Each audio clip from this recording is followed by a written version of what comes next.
light within our hearts, light within our thoughts, light within our words. May one and all and everything, blessed and loved, ever be.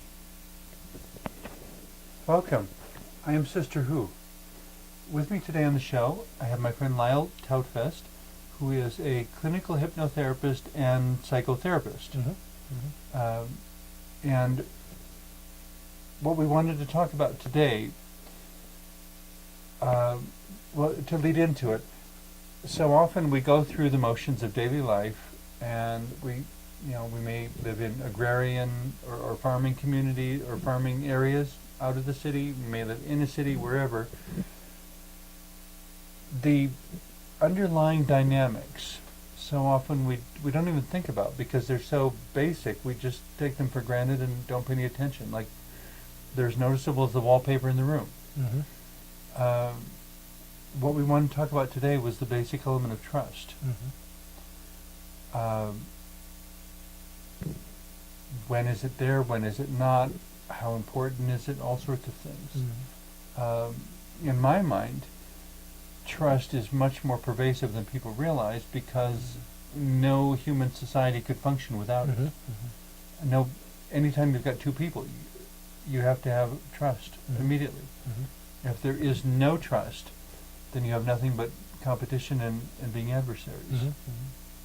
And you can't form a society out of that. Everyone would be killing everyone. I think that trust, I think that is the basis of society, or relationships, even individual. Of every relationship. That's Individual yes, relationships, societal relationships. Even when you're driving through a city, coming to a stoplight, and it turns green, and you are trusting that everyone else is going to respect their red light so that you can proceed without injury. Well, and you don't know them, you've never met them, you don't even know what their gender or race or religion is, but you trust that total stranger to abide by the red light, and you accelerate into the middle of the intersection. Something that comes to mind for me, sometimes you see a movie that may not be a movie of acclaim, but there might be a punchline in there somewhere. And the one that comes to mind as we're talking about this was the movie Silverado. I don't know if you're familiar with that. It was a Western movie.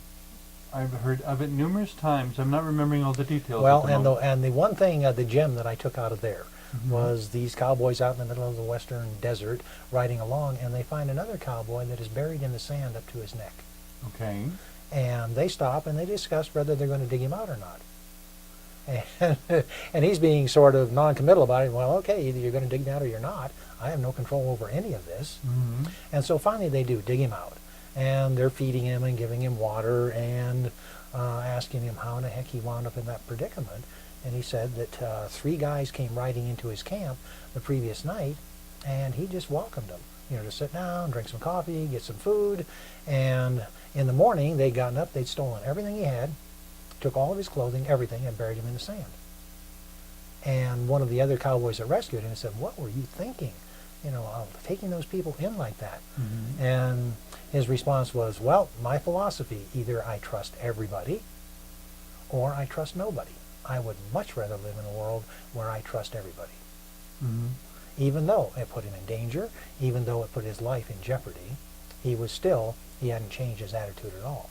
He would still rather is remarkable. He would still rather live in a world where he could trust people, even though he knew many people weren't trustworthy.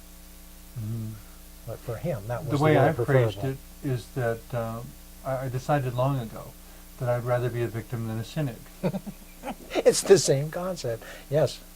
The true cynic, in the modern sense of the term, not in, I mean, if you look back at where the word cynic originally came from, it has nothing to do with our modern understanding of it, but the expectation that everybody out there is trying to take from me, use me, abuse me, whatever, you allow no possibility of positive relationship, no possibility of collaboration, and none of us can survive without collaboration. There's no person on the planet who has the ability to survive unless something cooperates. Right, unless someone or something cooperates with them. And I am that, I guess, the optimist, that I'm always imagining the best in whatever the circumstances are. I'm always imagining the best of people that I meet. And when I was And I'd rather be disappointed than to never give the good opportunity a chance. You know, Yes. and that I'm not exactly sure how to phrase it, but it's the basic point that we have to give people an opportunity to do the right thing. Mhm. And at the same time, we're giving them the opportunity to do the wrong thing. Right. And I'm quite But if you comfortable don't with give that. them the opportunity for the positive thing, Mhm. nothing good will ever happen. That's right. Yeah, you will cut off that possibility. You just put that wall up. Yeah. And that's, yeah, I don't want to live in that kind of world. I don't want to live in a world where nothing good ever happens because no one gives it a chance. Exactly. Yeah.